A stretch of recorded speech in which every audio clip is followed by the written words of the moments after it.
बिहार और बिहारियों के लिए माँ गंगा कई रूपों में जीवनदायिनी है, लेकिन बदलते समय के साथ राज्य के लोगों तक आधुनिक सुविधाएं पहुंचाने के लिए मौजूदा बुनियादी ढांचे में बड़े पैमाने पर सुधार की आवश्यकता दिखी। इसी कड़ी में सामाजिक एवं औद्योगिक विकास को गति देने के ध्येय से उत्तर और दक्षिण बिहार को जोड़ने की कवायद भी तेज हुई और तब जाकर महात्मा गांधी सेतु का निर्माण हुआ। इस पुल को 1969 में केंद्र सरकार ने मंजूरी दी और 1972 से 1982 तक 10 वर्षों की अवधि में गैमन इंडिया लिमिटेड द्वारा बनवाया गया। इसकी लंबाई 5750 मीटर है और उस समय यह एशिया में नदी पर बना सबसे लंबा पुल था। इसके निर्माण का कुल व्यय 87.22 करोड़ था। राष्ट्रीय राजमार्ग NH-19 का एक हिस्सा होने के साथ ही यह पुल उत्तर और दक्षिण बिहार के बीच एक महत्वपूर्ण कड़ी है। इसके निर्माण से यात्रा में लगने वाले समय और लागत में कमी आने की आशा थी, लेकिन कुछ ही वर्षों में परिस्थितियां बदली और आम जनता को और भी जटिल समस्याओं का सामना करना पड़ा। 1982 में बने गांधी सेतु में पहली दरार 1998 में दिखी। उस समय पश्चिमी लेन के पिलर संख्या 44 का एक हिस्सा क्षतिग्रस्त पाया गया। कई वर्ष बीते, कई रिपोर्टें बनी, कई बैठकें हुई, लेकिन पुल के टूटे हुए हिस्से से जुड़ा कार्य कई वर्ष बीत जाने पर भी संभव नहीं हो सका।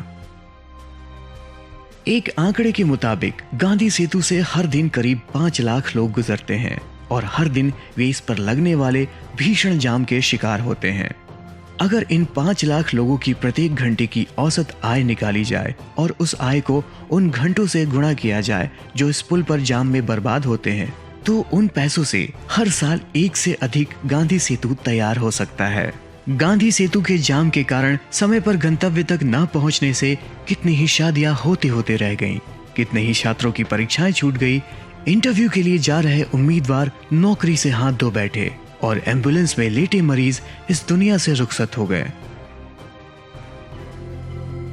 जनमानस की इन्हीं समस्याओं को देखते हुए डॉक्टर बीझा मृणाल, जो कि मृणाल फाउंडेशन के चेयरमैन और पटना स्थित पालिका विनायक हॉस्पिटल एवं फाइनल डायग्नोसिस तथा हाजीपुर स्थित सुजीवन हेल्थ केयर के डायरेक्टर भी हैं, उन्होंने गांधी सेतु बचाओ अभियान की शुरुआत की।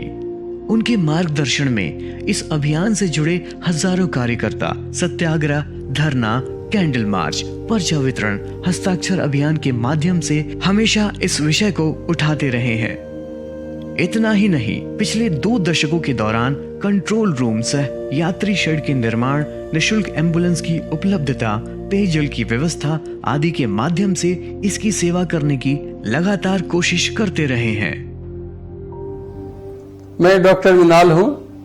हमने गांधी सेतु बचाओ अभियान की शुरुआत की है। यह अभियान गांधी सेतु जो बिहार की जीवन रेखा है, उस पर गुजरने वाले प्रतिदिन 5 लाख से ज्यादा लोग, यानी महीने में 1.5 करोड़ से ज्यादा लोग जो इस महाजाम से ग्रसित होते हैं, उनकी समस्या को दूर करने के उद्देश्य से बनाया गया है।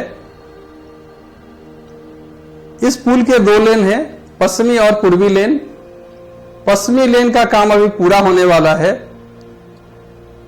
और इसके पूरा होते ही पूर्वी लेन को तोड़ने का काम शुरू किया जाएगा। हमारी सरकार से मांग है कि जब तक इस पुल के समानांतर सटे हुए 2 पुल बनने वाले हैं और बन रहे हैं, जब तक 2 समानांतर पुल नहीं बन जाते हैं, तब तक पूर्वी लेन को तोड़ने का काम नहीं किया जाए। अगर आप भी हमारे इस मुहिम का हिस्सा बनना चाहते हैं या इसका समर्थन करते हैं, तो कृपया हमारे सोशल मीडिया हैंडल्स पर हमसे जुड़े और योगदान दें।